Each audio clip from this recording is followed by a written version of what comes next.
Okay, we're taking another step towards completion. This is going to be the troubleshooting of the original fuel system that I put in sometime back. Yeah, it's been probably a year. I had to replace a lot of the parts that I originally put in. We're going to go through all that process.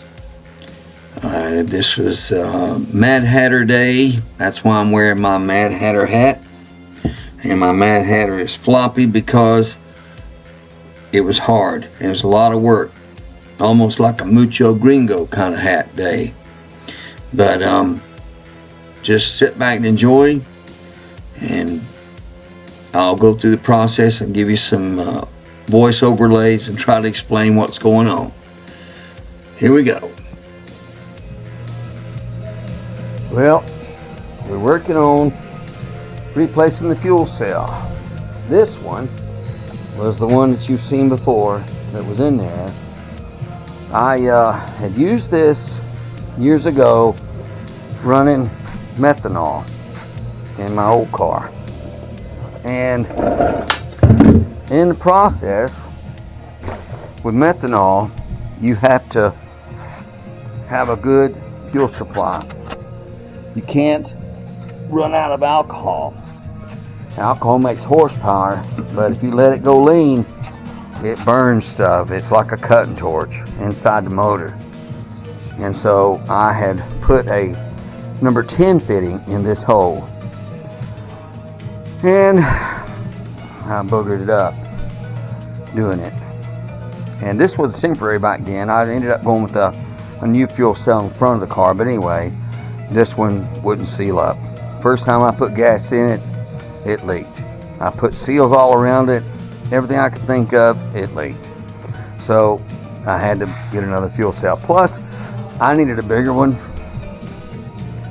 So I got this keister here. This is 15, and it doesn't fit perfect, but it fits pretty good for being 30% bigger. And as you can see, it's got the number 10, and I've reduced this down to a number 8 fitting, which is 1/2 inch, and this is 5/8, and it has the number 10 fittings on the top for vents, which I'm not going to have nothing like that. It's got a gauge pickup in it, not pickup, a sensor for the fuel gauge and all that. And so I'm currently working on this, trying to come up with a plan, and it's getting there. I had to cut out some of this here to clear it, unfortunately. Anyway, so we're working on fuel cell. We will continue with this, and the transmission is ready. I have everything's cleaned. All the new parts are here.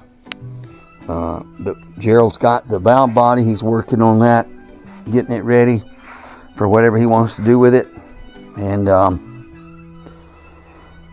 we'll build this keister next. Alrighty. Okay, so here's the aluminum going underneath the fuel cell. I went ahead and did a little extra bead work on it to make it look a little better. Got the holes drilled.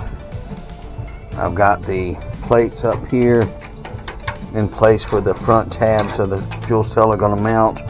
And I've got plates made. They're going to go back here, which I still got to drill holes for, but that shouldn't be a big deal.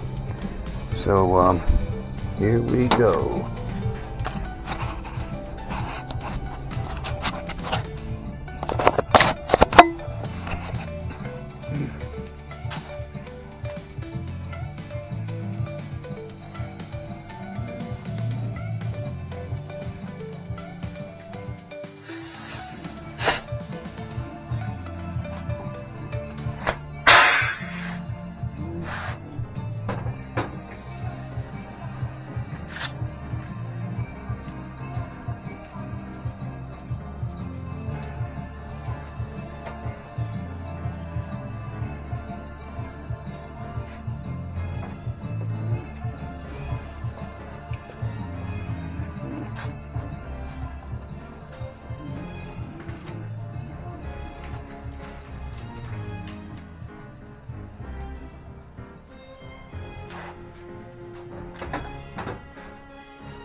Alrighty, so here we go, putting cell in there. I've got the brackets made. I had to attach, this cell's a lot bigger than the original, and I had to make more mounting tabs on the front of it, which you saw earlier. I mounted a plate, aluminum bar with Allen headed bolts that were beveled, and countersunk them, flipped them upside down to bolt the cell at the front. And because of the cell is so big, it really was high in the front, and it was gonna, I mean, it's a big cell. I forget how tall it was, but it was probably 12 inches or so, and the original was 10. So I made these brackets to try to level up the cell inside the in the bed of the Jeep, so that it would hold all the fluid it needed to hold. Wanted to be sure to be able to close the tailgate. That was important, and so I had to move the cell forward a little bit to give myself enough room to run the fuel line, the fuel fittings and lines down underneath. And as you can tell, I'm still getting them mounted up.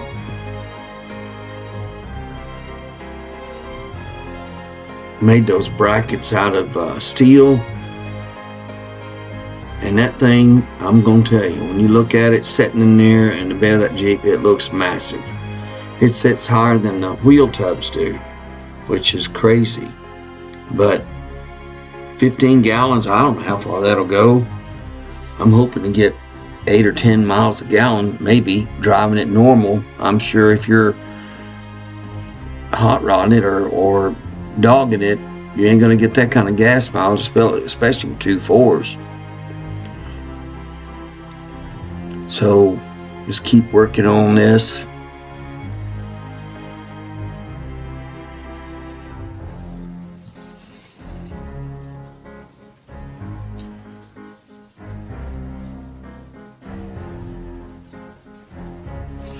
Right here, I'm trying to transfer the holes for the fuel cell down to the floor pan, so I can mount the brackets to the floor pan and then back to the fuel cell. Wanted to make sure and keep it elevated up so that it's somewhat level as best as I can. The front frame rails are so high that the front tabs were real high. I don't know if you can imagine coming up behind something like that on the street, fuel cell above the tailgate just about, that shiny aluminum plate there, the wheel tubs. That ought to be interesting to see.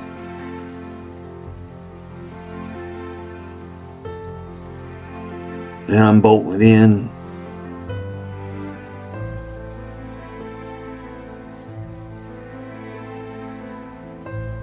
Transferring the holes down. They've been transferred now. I'm drilling them out.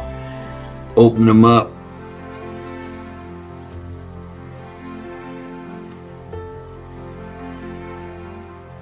That aluminum pan looks good on the bottom down there, I have to say. Doing that tin work, and I was kind of iffy about doing it, but I think it turned out pretty nice if you were underneath the car looking up, I guess. Ready to set this thing in,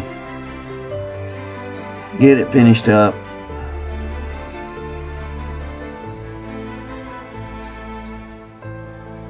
Alright, buttoning it up for the last time. Hopefully there. I got me some fancy schmancy button head bolts to hold the tabs down on the fuel cell in case somebody opens the trunk, looks in, the tailgate I mean. Tried to make it look as professional as I could, but we'll see. But it's looking pretty good there, I think. That's my opinion. But it's mounted pretty level. Gotta run the fuel lines And I'm gonna, that piece that I cut off the back of the body below the fuel line, below the fuel cell there, originally I did tack it back in place. I flipped it over so that the lines could run between it and the floor pan, and I could avoid the tailgate altogether.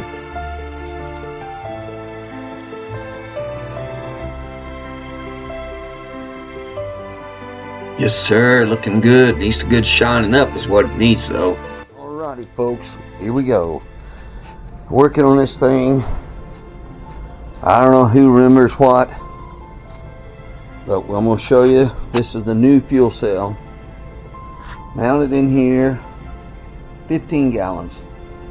Aluminum fuel cell, which I believe is required when you're open cockpit cars, or an aluminum case over the shell, over the plastic cells, but I got an aluminum one. So, and as you can see, it's huge. But it'll get me, I don't know, 150 miles or so. But it's all done, mounted, and it has been a labor. Once I shine it up, it'll look a lot better. Right now it looks terrible. But we are not leaking. I don't know if I showed the first part, but it's not leaking here. I got a new fuel pump on it, which you can barely see. And it ain't leaking at the pump where I cracked the house in the first time. And we're gonna turn this keister on. I got gas in it. Oh yeah, and the fuel cell, the sending unit for the fuel gauge. Oh my God, the one that came in this one, when I hooked it up, it went to full.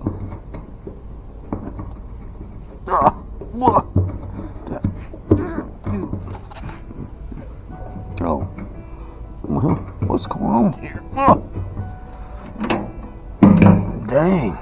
Okay.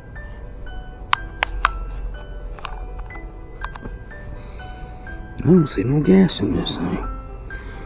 Where did it all go?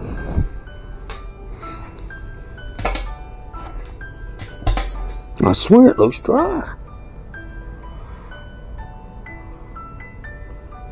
I think it's dry. Huh. I wouldn't fix that.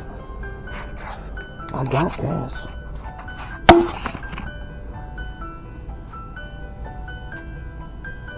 That's crazy.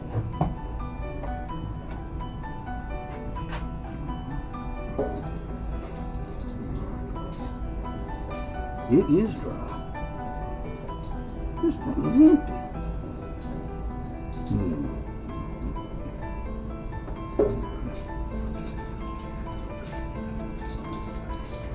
Now I'm nervous.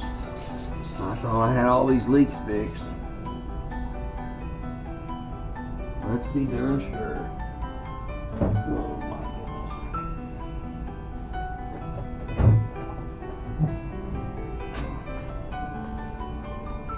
There's no gas in this thing whatsoever. Wow.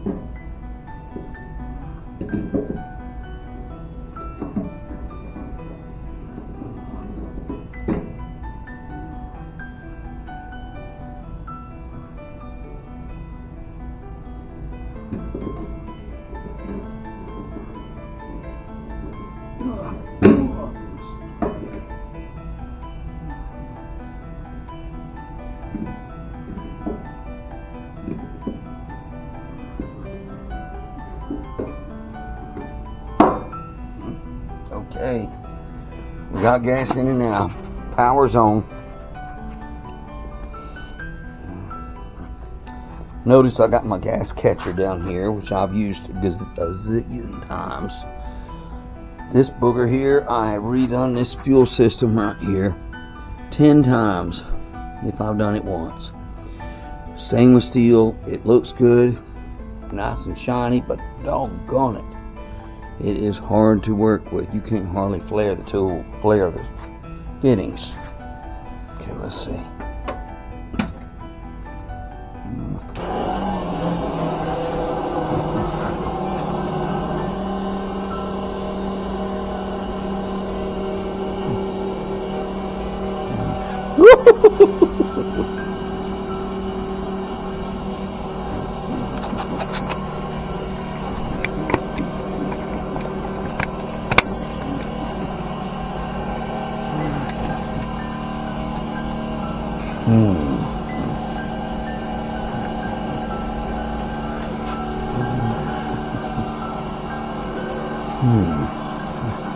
Have a gas leak right there. We'll tighten that up in just a minute.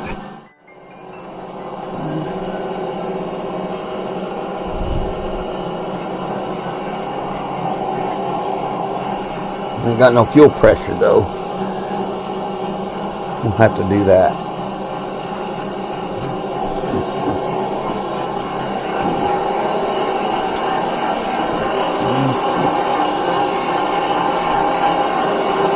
All right.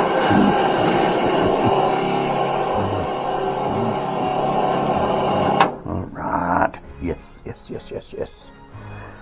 Tighten up this here unit right here, and I'll be ready to set the regulator. See if I can remember. I think the dog heard the pump. I know the dog heard the pump. Lord. Roxy, hush! It's me!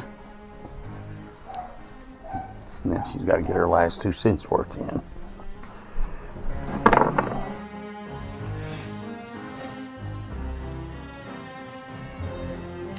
Okay, so I'm trying to tighten up these fittings there where the regulator's at, chasing that gas leak.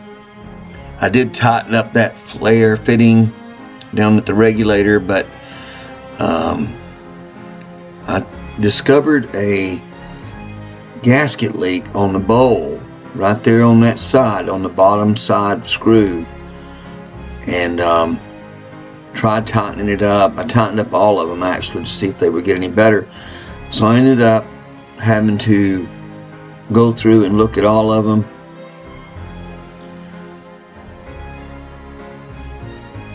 Tried tightening up all these bowl screws. I had that one there on my side that was leaking, and the fitting, I got it tightened up, and now I'm draining the bowl. I'm going to have to replace that gasket on that screw. Cleaned it off, got it all put back together. You notice I used that spray can cap for my drain. That's an old school trick. It holds just enough gas. Tightened up all the screws on the other side. And also, you notice my fuel filter I got down there, the red and black one, that was a nice addition. I just want to show you something here. So, I couldn't get the gauge to register no matter how much I run that down. And I took it off to check it, and I'm looking at it. You look at it. The red bars are the PSI. They start at 0 and go to 160. I need to be at 6. The Chinese don't know much about fuel pressure regulators, and that's all I'm going to say. So I got to get another gauge to hook this up, and now I'm sure I'm going to readjust this regulator because I almost got it run all the way down.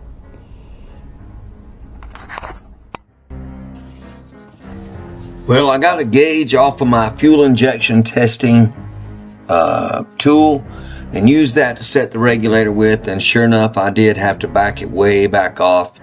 I did get it set about 6. While I'm thinking about it, the fuel that I lost in the fuel cell I couldn't find, I believe went through the carburetors, because I had a couple of floats that were not set properly, and the fuel cell is high enough in the back of the car that I believe it pushed gas past the floats. So I'm going to have to drain the oil out of it. The oil level looked like it was higher than it was when I put the motor in the car. So I'm pretty sure I'm going to have to drain the oil and see what's up with that, and smell it, see if it's contaminated with gas, because that oil has or the break-in, it actually has a break-in additive in it.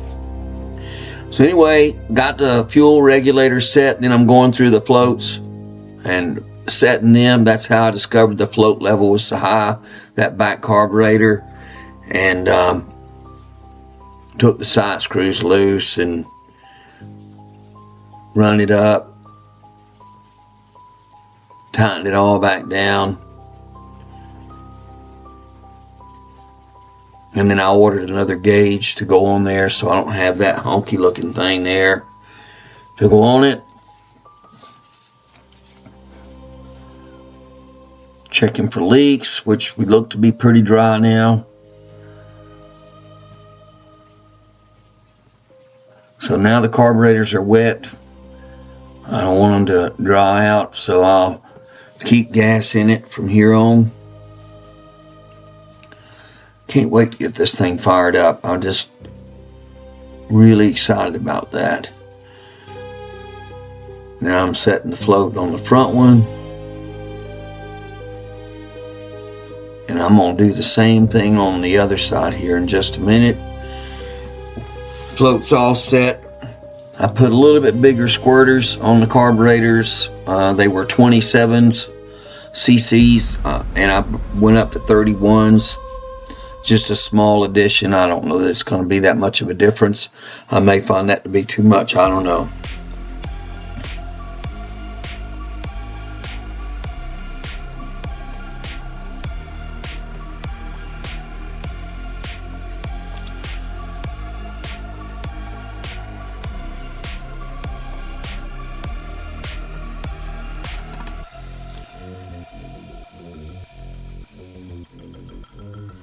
And there we go. We're going to have that thing pretty much all the floats set, fuel system's complete, gas in it, pump on it, ready to roll. Now I just got to get this training done. Alrighty, there you go. Another day in the life and times of the Mad Hatter. I also got to say, I used parts that I shouldn't have. I used Chinese parts again for that regulator, and that gauge came with it, and as you can tell, I got burned again. I'll never learn. But I did buy another gauge and got that straightened out, and I got the fuel system all plumbed up, troubleshot, ready to go, and pretty much that's it. We're gonna continue on with this little endeavor, and we're getting very close. So please like, share, subscribe, hang in there. We're getting very close to making some noise, and you know what happens when you make noise? You make smoke, and then we're gonna have some fun. Thanks for watching. See ya.